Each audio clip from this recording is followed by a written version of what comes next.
Quem é a pessoa mais malvada que você já conheceu? Minha ex-mulher. Nunca conheci ninguém que prosperasse em conflitos como ela. Tive que andar constantemente de casca de ovo ao redor dela e estar hiperconsciente de seus humores. Levou anos de terapia para desfazer as teias que ela girava em minha mente. Minha mãe tem um transtorno de personalidade narcisista. Notei que ela tenta começar a brigar quando não está se sentindo bem. Se ela está ansiosa ou abatida há algum tempo, posso prever um aumento no comportamento abusivo. Eu até a chamei para isso e fiz com que ela admitisse que está essencialmente usando a luta como uma forma de regular suas emoções. Isso a faz sentir-se bem.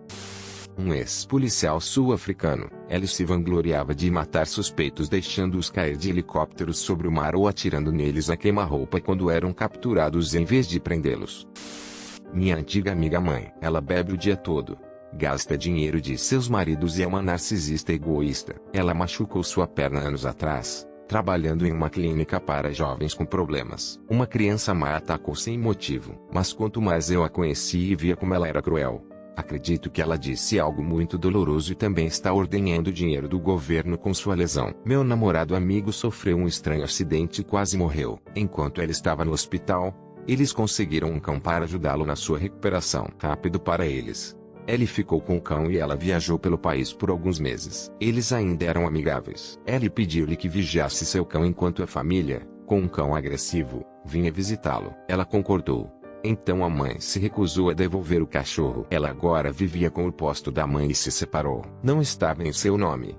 Então Ellie não tinha mérito para ter o cão de volta. Além das enormes taxas judiciais, ela tirou dele um cão de apoio aos sobreviventes do derrame. LOL. Eu me senti tão mal por Ellie. Ellie conversou com os advogados e eles disseram que podem ter o cão de volta com certeza. Mas isso seria caro e ela será vingativa. Ellie acabou tendo que pegar outro cachorro. Roneley Gardner.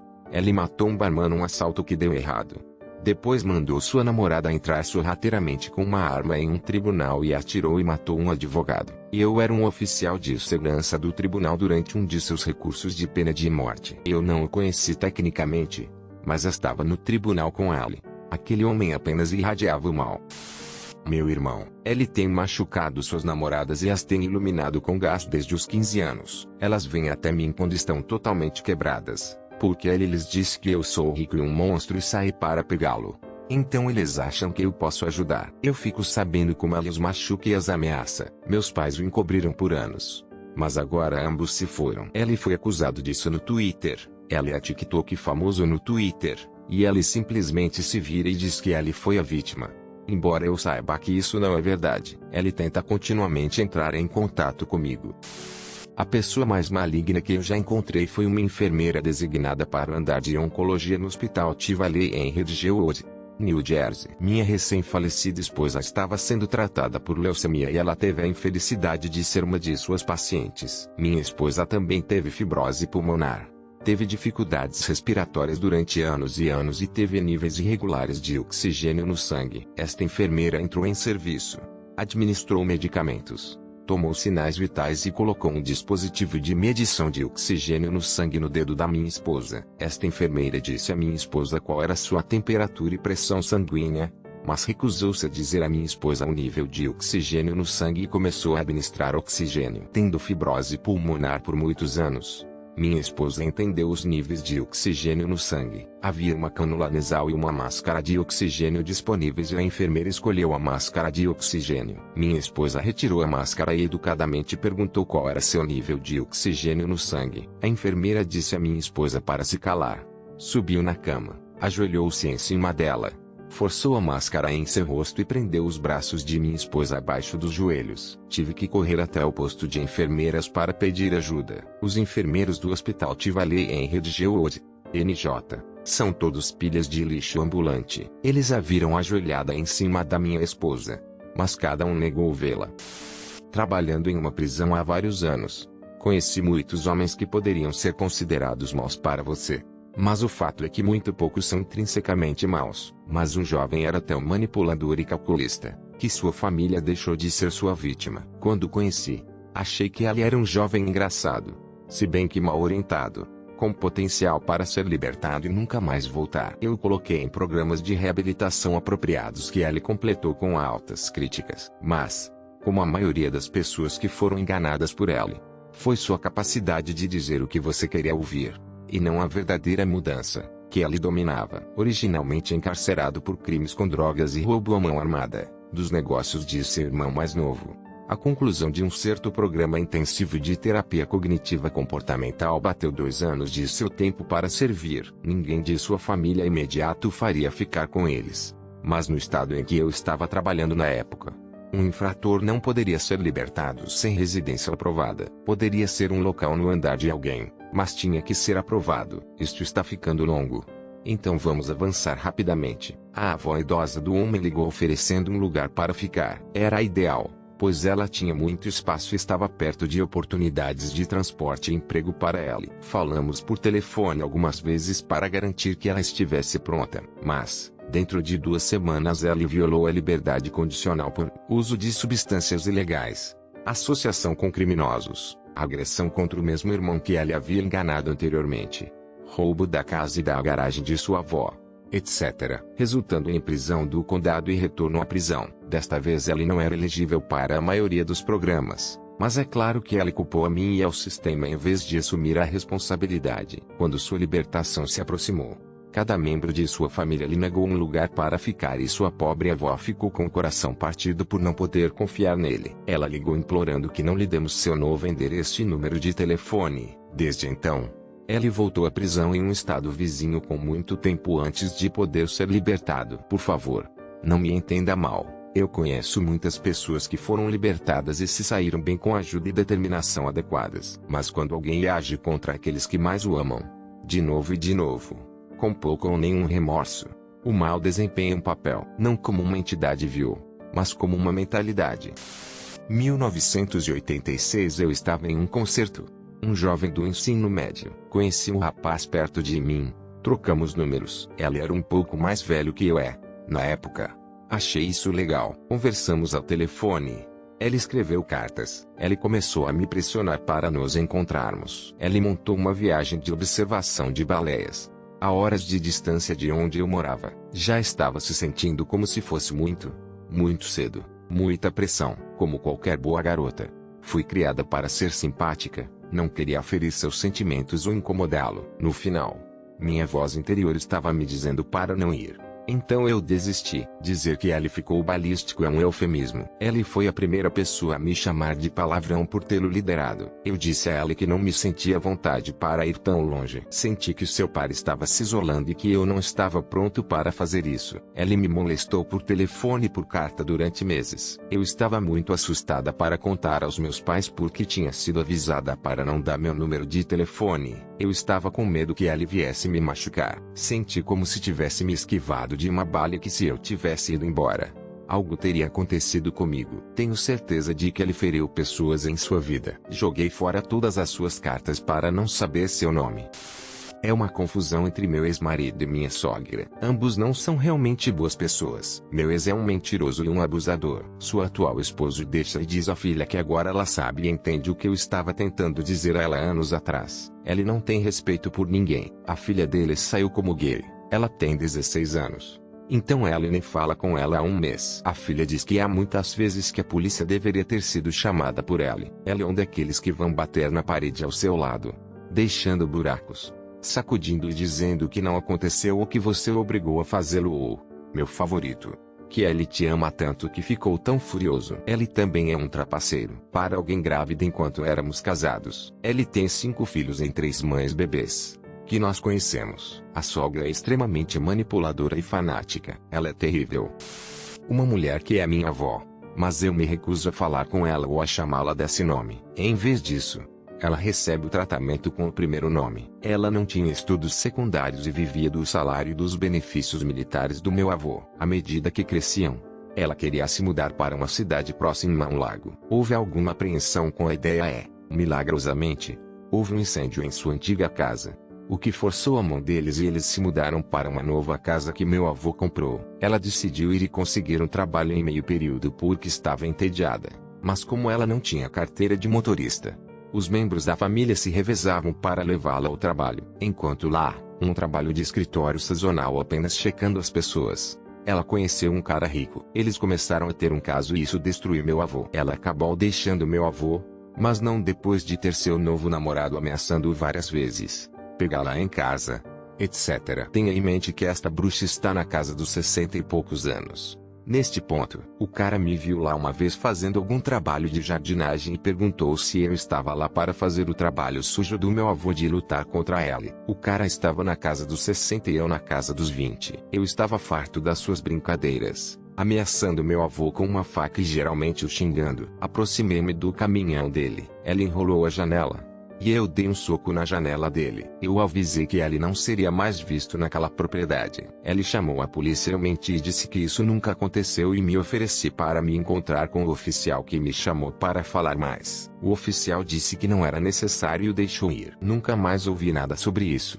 Depois de divorciar-se de meu avô e receber seu dinheiro e benefícios, ela se mudou para outro estado. Ela morreu cerca de um ano depois sozinho, com o coração partido e em péssima forma. A manipulação dela o matou. Ela foi exilada da família, já não podia mais ver seus netos ou agora grandes netos. Não posso esperar pelo dia em que aquela mulher é colocada na sujeira. Se existe um inferno, ela merece estar lá.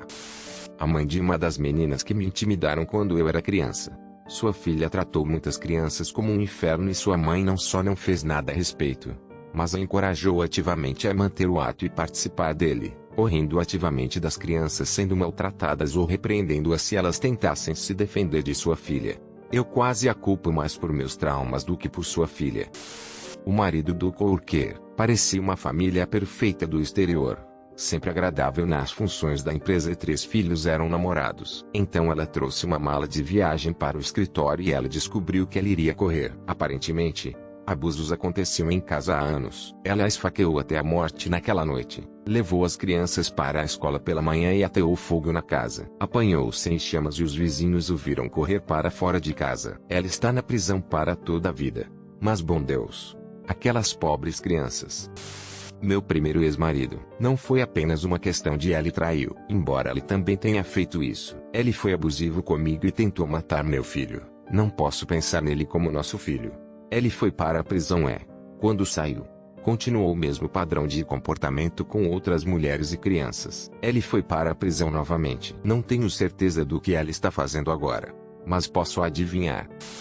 Antigo padrasto. A mãe pediu o divórcio e fez com que os papéis servissem quando ela embarcou num avião para a Inglaterra, da América, para que meu padrasto não pudesse encontrá-la. O irmão do meu padrasto ligou para minha mãe após uma viagem de caça e implorou que ela o deixasse enquanto ele passava a viagem inteira discutindo como ela ia matar minha mãe e esconder o corpo. Infelizmente, o irmão do meu antigo padrasto morreu antes que ele pudesse fazer um relatório policial. Eu cresci em El Paso, namorava uma garota que trabalhava com Richard Ramirez, o perseguidor noturno. Fui buscá-la uma noite depois que seu carro quebrou no armazém onde trabalhavam.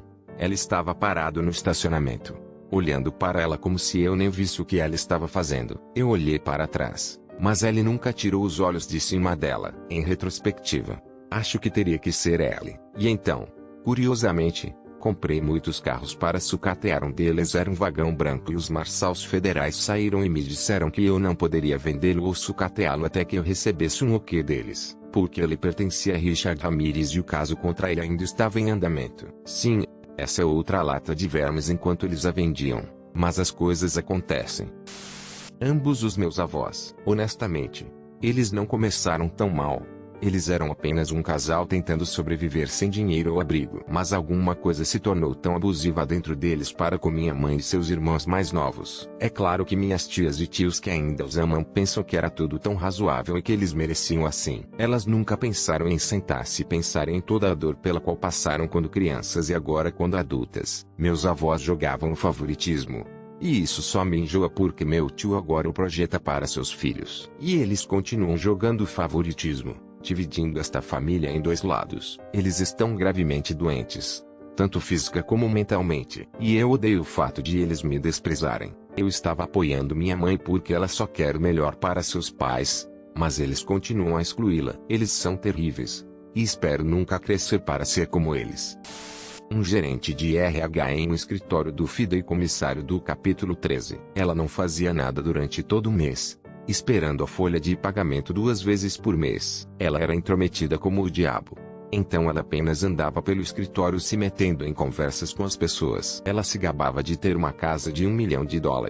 Era membro do Washington Athletic Club, mas estava acima do peso e que seu marido era um advogado bem pago. Quando comecei, ela ameaçou um colega de trabalho que jamais voltaria a trabalhar em Seattle e garantiria que ela e seu filho deficiente morreriam de fome se ela se atrasasse ou faltasse ao trabalho por causa dele novamente. Aquela colega de trabalho desistiu naquele dia. Ela foi almoçar e nunca mais voltou. Ela praticamente descartava o fato de que estava em um casamento infeliz com todos os outros no escritório. Ela forçou seu marido a se casar, mas ela a fez assinar um acordo pré-nupcial que também declara que eles não concordam com nenhum filho no casamento que ela queria. Seu marido está em uma dieta rígida e se recusou a deixá-la fazer as compras de supermercado. Ela disse que este sou eu e um novo colega de trabalho, que substituiu a garota que partiu. Ela questionou as escolhas de moda das pessoas, pois gostava de como as pessoas se vestiam nos anos 80 para os negócios. Outro colega de trabalho, masculino, era baixo e muito magro. Ele fazia compras na seção de rapazes adolescentes da Marinha Velha. Um dia,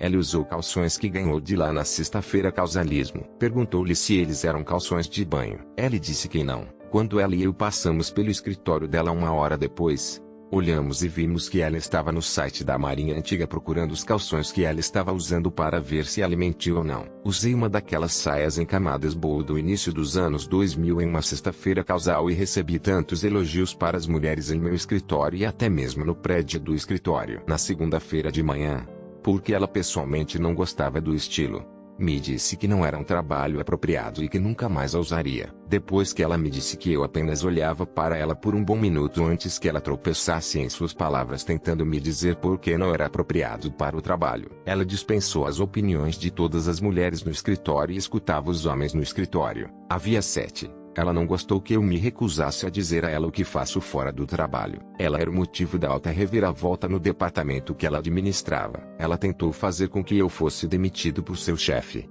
que era o administrador do capítulo 13. Ela ficou chateada com um e-mail que eu enviei sobre o dia do filme trimestral para o escritório. Eu li as instruções e enviei o e-mail informando quando foi as escolhas para o cinema e sobre a votação. Ela ficou chateada porque eu não administrei primeiro e trouxe o chefe dela para mostrar que eu não era um jogador de equipe, que era um funcionário desobediente. Mostrei-lhe as instruções em que não dizia que eu deveria enviar meu e-mail antes de enviá-lo. Além disso, ela o recebeu e não encontrou nenhum problema com o tom ou nada. Ela me dispensou da reunião e pediu que eu fechasse aquela porta atrás de mim. Assim que eu fechei, ela a deixou ficar com ela dizendo a ela para parar com as pequenas besteiras de assédio aos funcionários. Por isso seu departamento tem altos índices de rotatividade. Há apenas 4 ppl em seu departamento sem incluí-la.